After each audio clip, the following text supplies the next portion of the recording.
Hello dear students, आज हम प्रारंभ करेंगे नेक्स्ट टॉपिक कार्बन प्रतिरोधक कार्बन रेजिस्टर।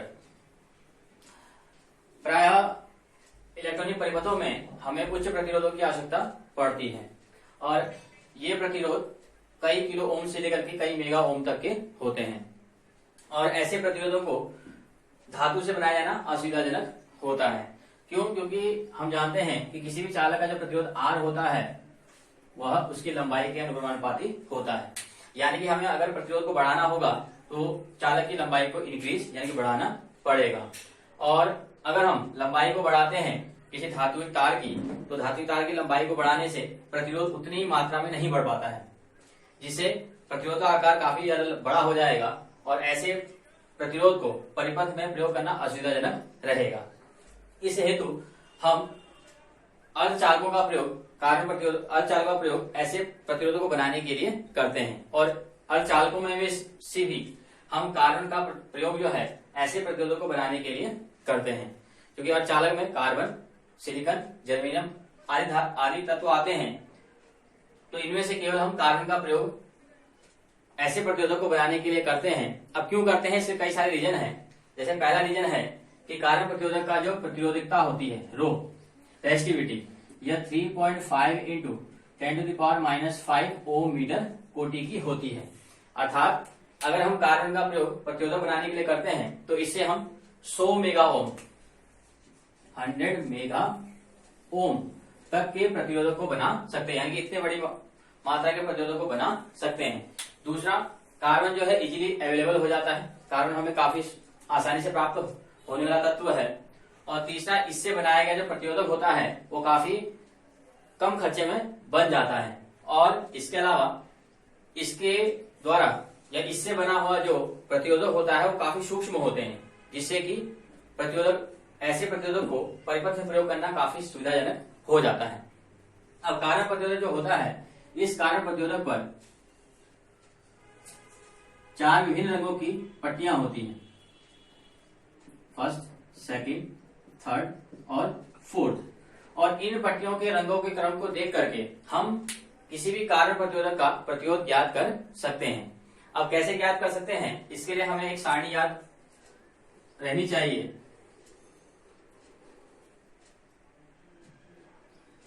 सिंबल, संकेत, colour, first and second band, third band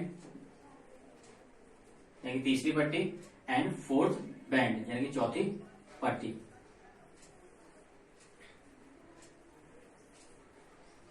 अब symbol B, P, R O Y, G, B, V, W.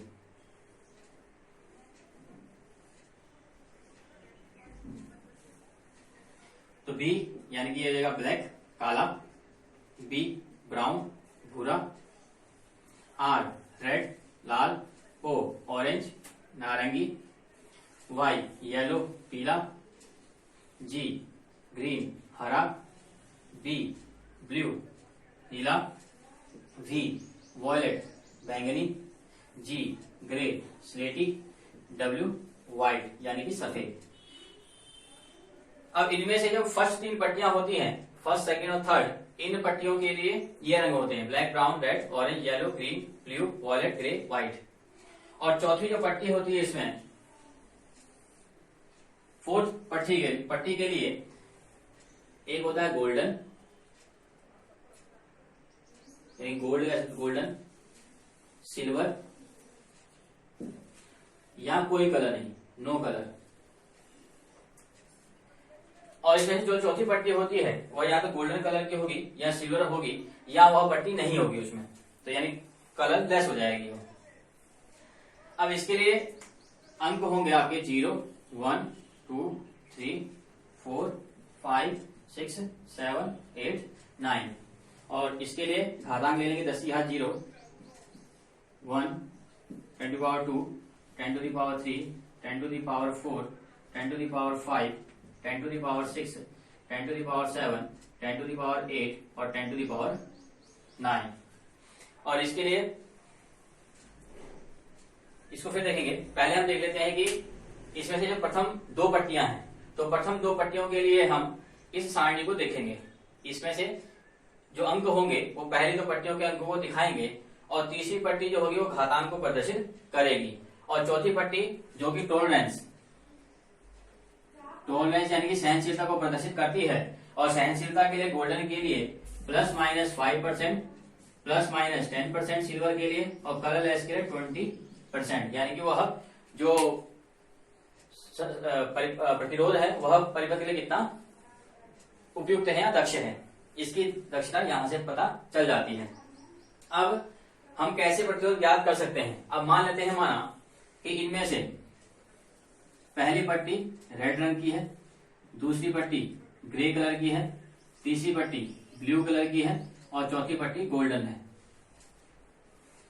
मान लेते हैं माना एक कारण प्रतिरोधक है जिसकी पहली पट्टी लाल रंग की है, दूसरी स्लेटी रंग की है, तीसरी नीले रंग की है और चौथी पट्टी गोल्डन है। तो हम कैसे इससे प्रतिरोध ज्ञात करेंगे, तो उसके लिए हमें ये सारणी याद होनी चाहिए। तो पहली पट्टी जो कि रेड है, तो रेड के लिए हम देखेंगे कौन सा अंक है, पहली और दूसरी पट्टी के लिए इस सीरीज को देखेंगे। तो रेड के लिए 2, तो फर्स्ट अंक 2। दूसरी पट्टी ग्रे है, तो ग्रे के लिए भी इसी सारणी को देखेंगे, ग्रे के लिए 8, तो ये होगा 28।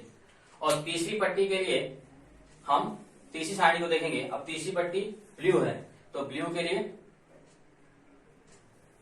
10⁶, तो 28 × 10⁶ ओम, यह हो जाएगा इसका प्रतिरोध, यानी कि इसका प्रतिरोध आ गया 28 × 10⁶ ओम।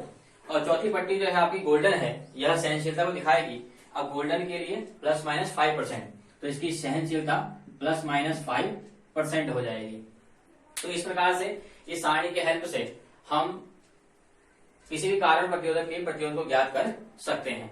अब इस सारणी को याद करने का एक शॉर्ट फॉर्मूला भी है, अगर आप याद करना चाहेंगे फॉर्मूले के हेल्प से, तो यह है B Roy of silent of Great Britain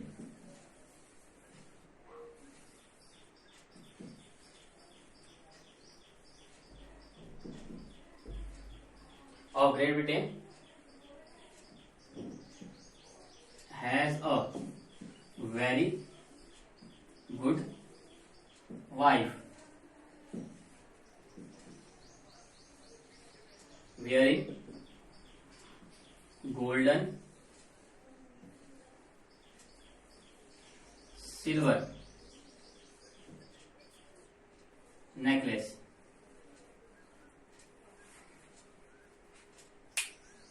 तो इस प्रकार से आप इसको याद कर सकते हैं, B Roy of silent Great Britain has a very good wife wearing golden silver necklace. तो ये फर्स्ट जो लेटर होंगे इसके, ये आपके कलर के नेम हो जाएंगे और बाकी यह टॉलरेंस के लिए, फोर्थ पट्टी के लिए फर्स्ट लेटर हो जाएगा। एंड मीन्स नो कलर यानी कि कलरलेस। तो इस प्रकार से आप इस सारणी के हेल्प से किसी भी कारण प्रतिरोधक का प्रतिरोध ज्ञात कर सकते हैं।